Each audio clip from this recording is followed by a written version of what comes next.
Welcome. Thank you for watching the YouTube again. I'm here today with Latifu Munirah, and she is from Sacramento in California in the United States, so all the way across the ocean from me. Welcome, Latifu. Nice to have you here. So nice that you wanted to do this Thank with you. me. Thank you. It's my pleasure to be with you this morning. Yeah, thank you. And it's she is a life and well-being coach, but as well as that, she's also a healer, a medium, a social worker from her studies, and a very lovely lady as well. Oh, thank you. So, welcome. And the first question I always ask everybody who comes here to talk with me is, how did you come onto the spiritual path? Oh, that I think my path started early in life, and it sort of took turns until it is what it is now.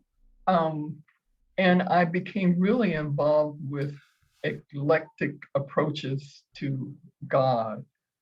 For instance, my brother and I were baptized Episcopalians, but we attended a Catholic school and attended Presbyterian church. Mm. And we come from a line of ministers in the Methodist denomination. My brother became a Baptist minister, and I went on to study Eastern religions, self-realization fellowship, and a little bit of Buddhist and Buddhism, a little bit of Islam, and a little bit of sort of here and there.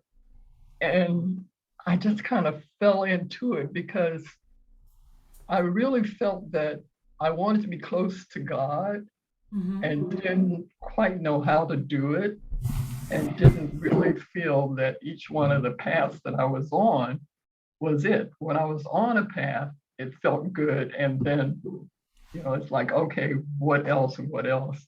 Until now, I feel comfortable. It's kind of like my own eclectic spirituality in my relationship with God, but it's basically founded with mediumship and also with self-realization fellowship. So, So do you feel so that I, you're mixing up everything that you've learned over all those years then? yeah, sort of pulling out the thread of my responsibility of getting close to God, because God is already close to me. Yeah. It's my responsibility to open my heart, open my eyes, open my ears, and watch what comes out of my mouth and what my hands are doing. Kind of, it's been a big responsibility over the years getting all of this together. It's kind of Because being mindful of what you say oh, and what you don't say. right, and recognizing the power of energy, and Yeah. that there's energy in everything. There's energy in what we think. There's energy in what we say. There's energy in what we do, and it not only impacts us, but it impacts the people who are receiving what we're giving, and it also impacts the people who are around us. And I call them, sometimes it's like collateral damage. You know, you wake up with on the wrong side of the bed, and you're angry with everybody, and you're just walking your path, and you're just angry and just throwing out all that angry energy, and somebody walking by you catches some of that energy and doesn't know what's going on. So Yeah. being on a spiritual path is not easy. It's not, for me, it's not been easy. It's been difficult looking at myself and changing myself. Yeah. Yeah, well, I suppose that what you just said, that happens to the best of us, really, and we all have those days where you just want to crawl back into bed, but you can't, and it is Yeah, true that you didn't do sometimes intentionally or maybe even not intentionally lash out at someone or even send them an evil look or so yeah, yeah, yeah, yeah. yeah. I think the hardest thing for me has been to realize in the different stages of life, that I'm not the person that I thought I was, you know, and to kind of get my ego out of it and say, look here, honey, there are things you have to work on, and nobody else can do it but you. And so it's so difficult just facing your own flaws and embracing them and changing them and using them as lessons for your own life, but wisdom that you can share with somebody else. Yeah, definitely. Very wise words indeed. It's having that look in the mirror and daring to face yourself, really. Huh? Yeah, Yourself. yeah. Yeah. And to know you're fine the way you are. It's like, don't get wrapped up with, oh, woe is me. It's like, okay, this is how it is. Okay, I want it to be this way, and it's up to me to do such and such. Just love yourself with all your imperfections. That's the hard thing. It is. But luckily, we have a whole lifetime to learn that. Huh? Yeah, yeah. I was just thinking that must have been some interesting discussions then when you were younger, because of all the different religion and religion studies that were going on in your family, with the Presbyterian and you doing the Eastern religion studies and your brother becoming a minister. Did you all see eye to eye, or were there some No, kitchen table discussions? no, we did not see eye to eye. No, I can imagine. No. That's the ideal way of looking at it. No, I come from a very traditional family. And so any thought of Eastern religion was, like, what are you talking about? Mm. I remember my mother came to visit me once, and when I was an adult, and she looked and she said, who's that man in a skirt in that picture next to you? And I'm like, Mom, it's not a skirt, He's a religious leader, Oh God. But it's very difficult. I have always been considered the weird one. It's like the one who's not like anybody else. Yeah. So it's been a little difficult. I suppose you starting to do mediumship didn't help towards that then. No, that did not help at all. So how did you because you studied the Eastern religions, so how did you move on from that, to healing, mediumship, down that road? Was it just curiosity, or was there something that led you on that path? It's really kind of strange, Um, I, as a social worker, I was used to going into problematic situations and resolving them and moving on. And I worked with children who were abused and neglected. Mhm. So I was very familiar with trauma work. And I used to call myself the cleanup woman. I'd go into a situation that was chaotic, get it straight, and then move on to another chaotic situation, Hmm. and not really taking care of myself. So years of this took its toll on me with massive physical ailments. And in an attempt to heal myself, I went from practitioner to practitioner. And then I heard about coaching. So I kind of went into coaching as a way of working with people who were wanting to resolve their own issues, as opposed to people coming to me as a social worker to resolve their issues. Yeah. And then as in coaching, I became attracted to wellness coaching, a way of helping yourself to heal. Yeah. So I became involved with that. And then I can't quite remember, I was attracted to mediumship as a way of getting those on the other side of the veil more involved with my healing. Mm-hmm. So, it's kind of like one thing led into another. Yeah. So my interest in healing comes from like a spirituality perspective, but it also comes from a practical perspective of me having to be responsible for my own wellness, my Yeah. own health, but pulling all of the resources together, the external resources and the internal resources.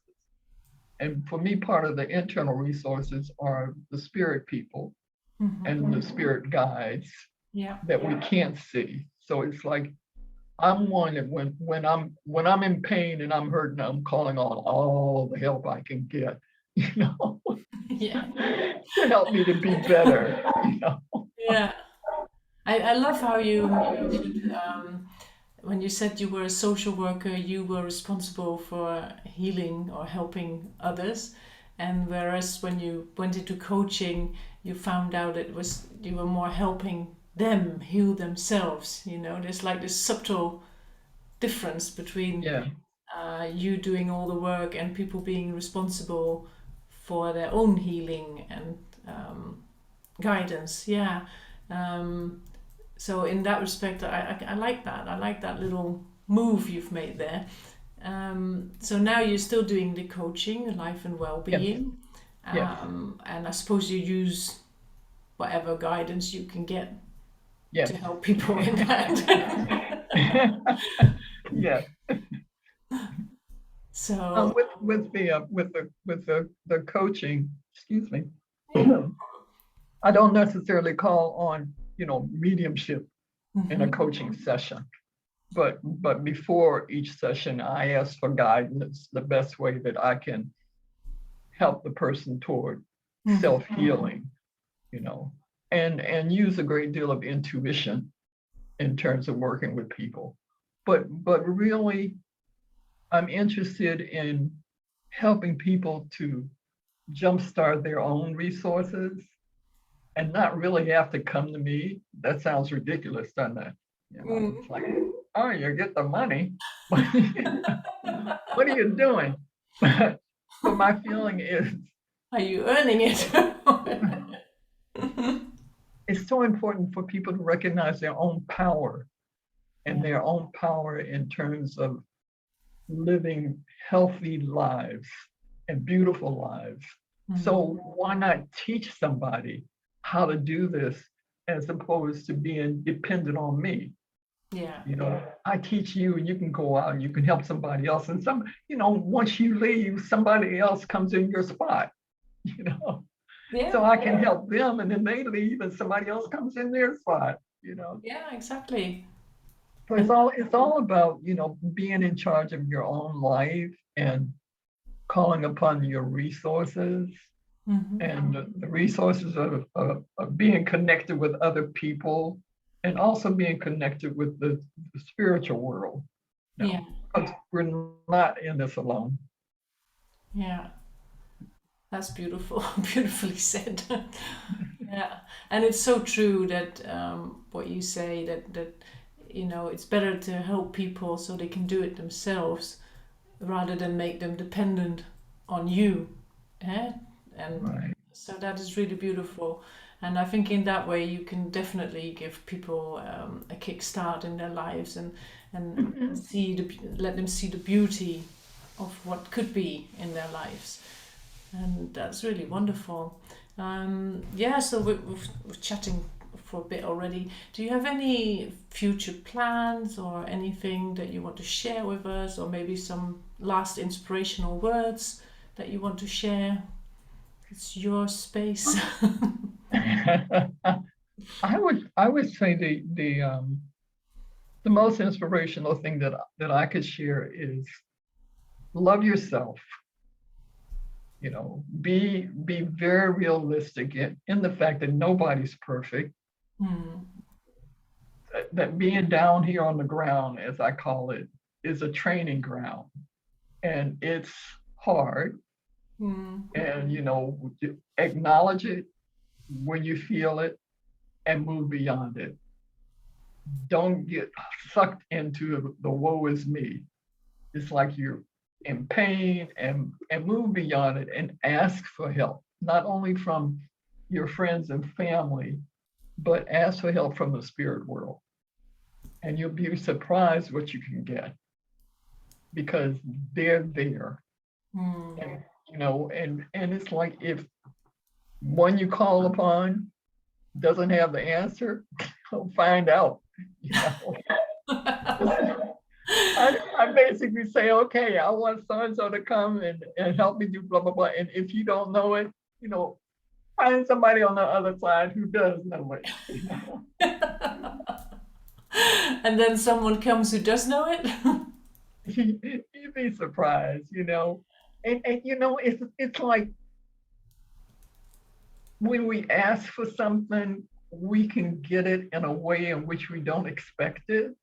But it's like, you know, ask and leave it alone. It's like your answer might not come until like a year later, it might come several months later, or it might come when you open the door and start walking to your car. Yeah. You you never know. You never know. So honor your intuition and honor your desire for a better life. Yeah. And honor your ability to get what it is that you need and be happy with it. That's the hardest thing, to be happy with what you get. When you're sick, it's hard to be happy. You know, surround yourself with uplifting people and surround yourself with, you know, uplifting things. You know, take care of yourself. Be good to yourself. Yeah. Treat yourself like you would your own best friend.